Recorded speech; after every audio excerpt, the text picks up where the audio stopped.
Omni-Man versus Bardock, the ostracized Viltrumite and the doomed Saiyan. He's Wiz and I'm Boomstick. And it's our job to analyze their weapons, armor, and skills to find out who would win a death battle. Omni-Man, Earth's once greatest hero. Alongside the Guardians of the Globe, he protected the world from all manner of threats. And then, in a single day, it all went horribly wrong. Why Omni-Man? How Omni-Man? Who Omni-Man? Who indeed? Champion of Earth, best-selling author J.K. Simmons, yet it was all a charade, with his murderous rampage only brought to a halt thanks to his own son. It all starts with his home planet, Viltrum, which I hear is a totally lovely utopia. Through brutal, mortal combat. With a K! Or, wait, no, that came later. Viltrumites are among the most powerful beings in the universe, even more so after they purged the weaker members of their species. As a vanguard of the Viltrumite Empire, Omni-Man infiltrated Earth as Nolan Grayson, expected to prepare the planet for Imperial assimilation. Which should have been easy, since he's got your classic strongman superpowers and he's basically invulnerable, easily knocking around asteroids the size of Texas. He can fly at unbelievable speeds, soaring from Earth to the planet Thraxa in under 1 week. Thraxa is, quote, a couple galaxies away, give or take, so a minimum of 2 galaxies. Beyond the Milky Way's neighbor Andromeda is the lesser-known Triangulum Galaxy, which is over 2.7 million light-years away. Reaching it in under 1 week means Omni-Man must have flown over 142 million times faster than light. Oh, and Viltrumites can't breathe in space, so he held his breath the whole way. And it's not like he was in a rush. He was on a soul-searching trip, contemplating the significance of smashing his own son's face in. Think, Nolan, think! Yeah, this is why I'm never having kids. You're missing out. But according to another Viltrumite, Thetis, a bunch of other Viltrumites who actually were in a hurry flew to Viltrum across the Virgo supercluster in less than 24 hours. That's over 20 billion times faster than light. You don't really need to rush anyway. The older a Viltrumite gets, the slower they age. According to the Invincible Handbook, Nolan is over 2,000 years old. And regardless of age, Viltrumites don't suffer muscle fatigue like humans do, so they rarely ever tire out. Seriously? He's got parenting easy mode on, and he couldn't even handle that. I would have killed for that back when my daughter was born. Well, you would have to be a Viltrumite first. A Viltrumite's body contains smart atoms, which they subconsciously manipulate. This cellular structure can effectively recall certain states of being regardless of their present environment, reacting to changes at an atomic level to perform the impossible. Yeah, like surviving your intestines getting ripped out, or even more scary, ripping out your whole beard all at once. Ugh. Only a Viltrumite could pull off something that disturbing. Nolan is incredibly tough, but if he faces superior forces, his smart atoms can adjust to make him even stronger by comparison. This is why Viltrumites are considered invincible. Most weapons in the universe can't even scratch a Viltrumite like him. Even a ship's cannon like this one can't take down a Viltrumite, and it obliterated a massive solar disk nearly half the size of a star. Speaking of planets, he's strong enough to shatter one by flying straight through it. A planet so big it has a whole ring around it. The Roche limit factor dictates the size a celestial body must be in order to disperse orbiting material as a ring. In short, an Earth-sized planet can't support such a ring, meaning this one must be much larger. And don't get me started on how the ring is actually made up of dead bodies because, spoilers? Just go read the comic. If Roche isn't doing it for you, this planet also supports 5 moons in its orbit, and even the smallest is a perfect sphere, meaning its own gravity shaped it. At minimum, a moon like that must have a diameter of 600 kilometers, or 370 miles. Comparing this to the planet's diameter, we can tell this world is nearly 14 times larger than Earth. Or it was before, you know, kablam! Now, Omni-Man does have his weaknesses. Monsters like Ragnar's can pierce Viltrumite flesh, and he's extremely sensitive to a specific high-pitch frequency, which can destabilize his body's equilibrium. But his real weakness turned out to be, you guessed it, fatherhood. Thanks to his son Mark, Nolan began to re-examine his perspective and his place in the universe. He settled down in a new place, got himself a new job, and even had a new kid with his new wife, who's a bug. The bug lady, he banged a bug. Why, Omni-Man? How, Omni-Man? Hey, Everyone deals with parenting stress in their own way. When Nolan was lecturing to Mark about how insignificant people are, Mark wasn't the only one he was trying to convince, if you catch my drift. Nolan Grayson's real mission isn't planetary conquest or saving the innocent. It's to discover if a violent man who can break the world can also be a good father. Godspeed, Omni-Man. In the far reaches of the cosmos laid a world with a people like no other, born and raised to do just one thing: fight. The Saiyans, a proud warrior people from the planet Vegeta, ruled by, King Vegeta. Well, narcissist much. Exactly. Their pride blinded them to the truth of their impending doom. But perhaps one Saiyan represented the best of them, even during their waning glory days. Bardock! He's cool, he's crude, he's got a bad attitude, and if he goes apeshit, you're totally screwed. And guess what? He's father of Goku. Oh wow, I never would have guessed. Right?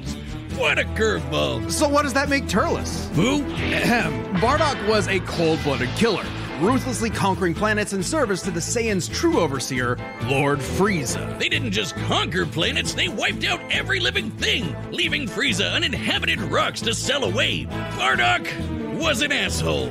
Well, until he wasn't. Bardock's story has evolved over the years, with multiple iterations to draw from. Including one where he's a brilliant scientist.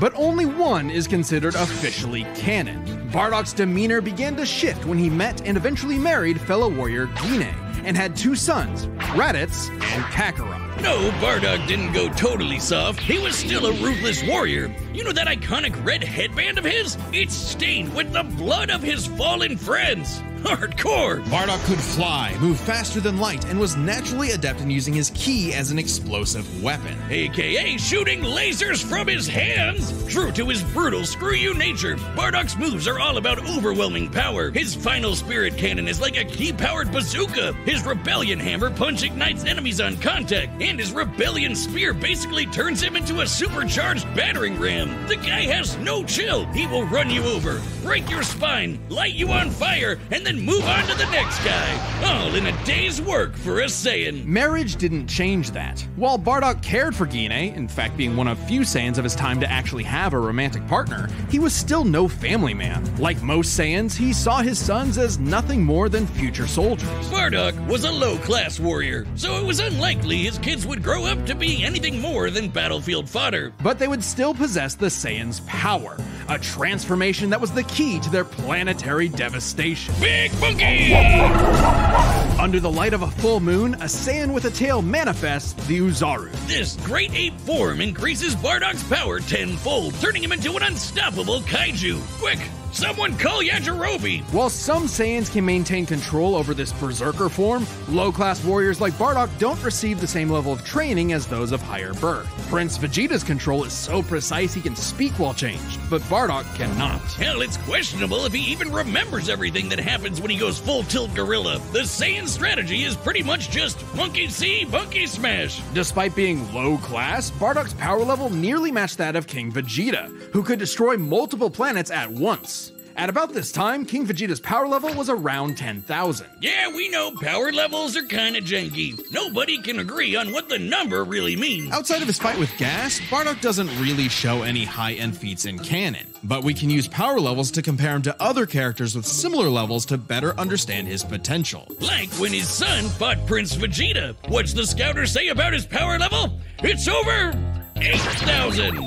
Yeah, the dub changed it to fit Vegeta's lip flaps, but we only cover the cold hard truth, damn it! According to this movie pamphlet, Goku's power level between his fight with Vegeta and his trip to Namek was 10,000. This lines up with that previous reading and puts him on par with Bardock. Goku's training during the trip eventually raised him to 90,000 upon arrival, but this gives us a clear window. Yeah, early in the trip he had to dodge a bunch of incoming asteroids and blast his ship away from a star, which is impressive considering the speed involved. The planet Namek is outside Earth's quadrant of the universe, and it took his ship 6 days to make the journey. Traveling a quarter of the universe's diameter would put the ship over 9.5 trillion times the speed of light. And Goku would have had to keep up with that kind of speed to do all that other stuff. Makes sense given far weaker characters could reach the moon in a fraction of a second. should be trivial enough for Bardock. All this speed and power meant when Bardock and his team assaulted the planet Cereal, they went, cheerio! Bardock ravaged the planet, annihilating its people, until he found two survivors, a mother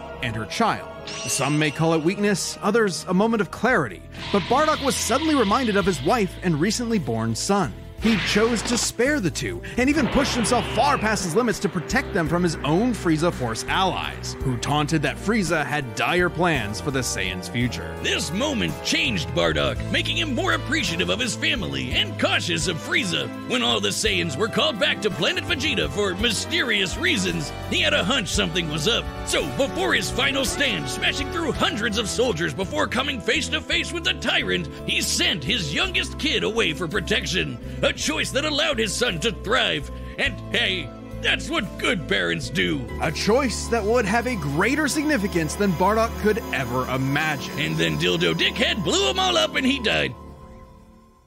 Or did he?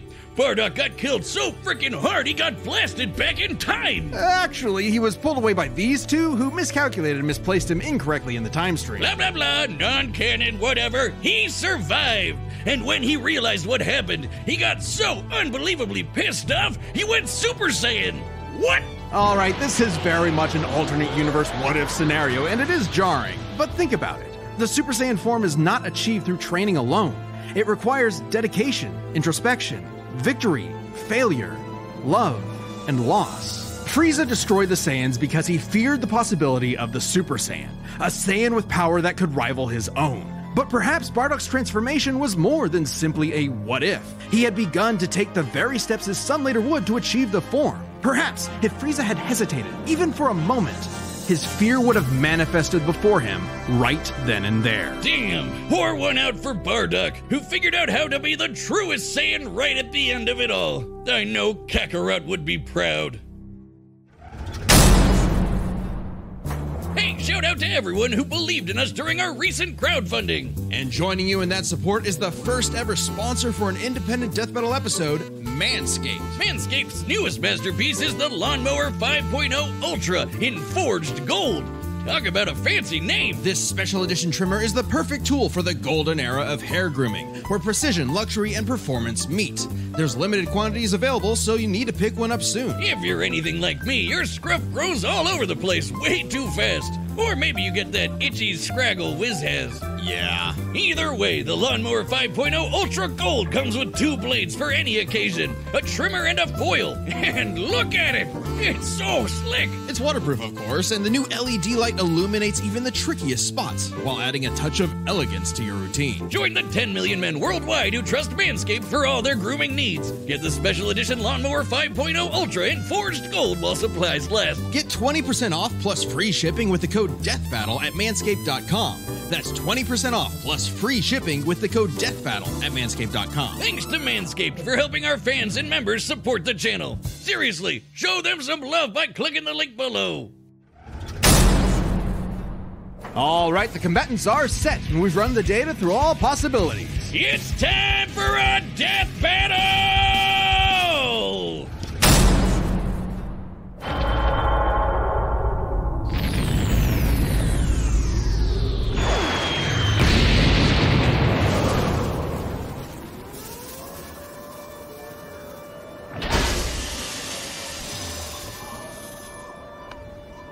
Great. Another gross bug planet.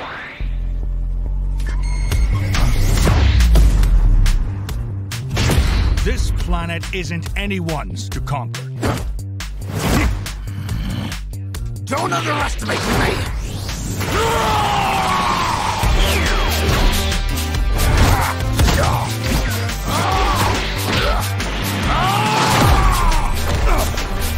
Just like my son, sticking his nose in places he's not ready for. My sons would kick his ass!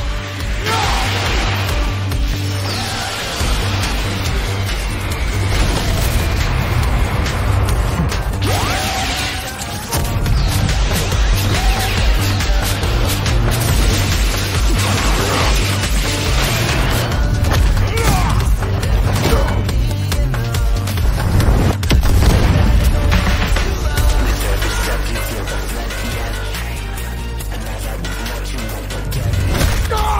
Whatever you are, you're an embarrassment.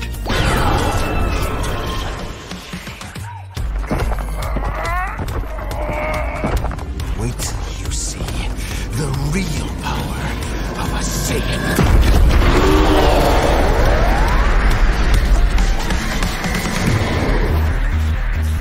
Am I supposed to be impressed?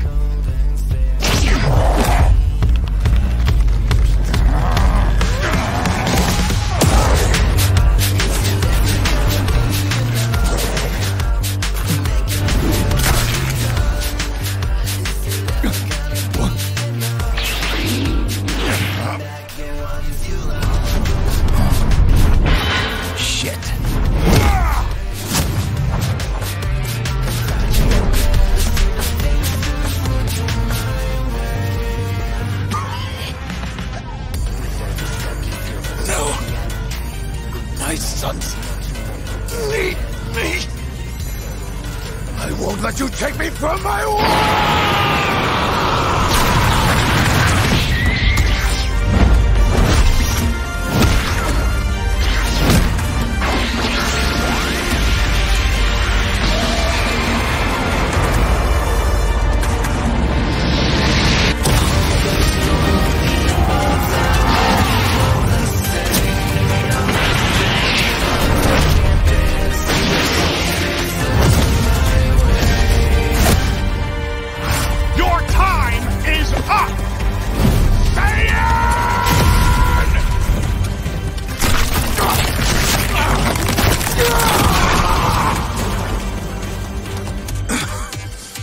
You said Saiyan. Remember it.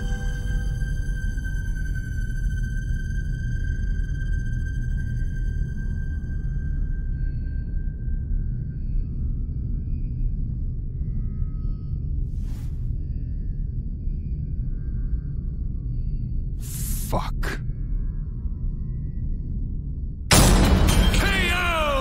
Okay, these Gokus have got to stop picking fights with guys in capes. Pitting Saiyan against Viltrumite is fascinating. Among the many similarities, 5 specific categories stand out. Starting with speed. Bardock is much faster, given his power level matched Goku dodging asteroids at 9.5 trillion times light speed, much higher than the Viltrumite's fastest speed. Add on the 50 times multiplier from Super Saiyan and it's a huge difference. Right, Bardock clearly has the speed advantage, but strength and durability are another story. Though it doesn't seem like it at first, Bardock scales to King Veggie, who wrecked 3 planets at once, and Omni-Man only smashed 1. But given how big that one planet was, the numbers are actually pretty similar. Until we factor in the Super Saiyan boost, right? Well, there's a catch. A major plot point in Invincible involves the coalition of planets admitting that their weapons cannot hurt Viltrumites. So, when their ship's cannon obliterated this gigantic solar disk, it highlighted just how tough the Viltrumites really are. This disk completely blocked the sunlight and heat between a planet and its star. And this is no ordinary planet. Its size and density are so high that its inhabitants are as strong as Viltrumites just due to living in its natural gravity. To fully block the light to such a planet and remain in consistent orbit, the disk would need to be positioned at its L1 point, the spot that creates an uninterrupted view between sun and satellite, and the disk itself must be about half the diameter of the star in question. This means the scaling of the disk puts it at 3 septillion tons. That's 24 zeros! Which makes Omni-Man over 11,000 times stronger than base Bardock. Not even the Great Ape or Super Saiyan forms could make up that difference. So strength goes to Nolan. Still, numbers aren't everything. As far as versatility in combat goes, neither had one distinct advantage that could win outright. Omni-Man survives in space for much longer, but Bardock barely squeaks out the edge here thanks to his ranged versatility with key attacks and, of course, Super Saiyan. Okay, let's address the Super Saiyan Bardock thing. It's perfectly fair to question whether or not the form should be in this comparison at all. However, even with the form included, Nolan still takes this, especially when it comes to our last 2 categories, experience and stamina. Yep, Omni-Man's been around a lot longer than Bardock, over 2,000 years. powers, and even with Super Saiyan, Bardock's no master of the form. And without that mastery, the form drains the user's energies at an increased rate. Which brings us to what may be Omni-Man's most surprising advantage. Those weird smart atoms. Saiyans like Bardock can fight for days on end, but only for so long. Bardock possesses a limited pool of ki, which only depletes faster when using super forms like the Great Ape. In contrast, Omni-Man's biology prevents him from tiring in most cases, letting him travel across whole galaxies for weeks non-stop. And his smart atoms adjust to counter whatever physical strain he's subjected to. Bardock's crazy speed and power made him a real challenge. But Nolan's strength, experience, and sheer endurance presented an unstoppable and unshakable force that would inevitably land the killing blow. When push came to shove, Omni-Man raised the bar, Duck. The winner is Omni-Man.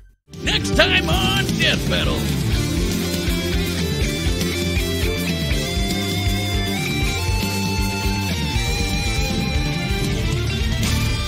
Subscribe and join as a member to see more Death Battle. Thanks for watching.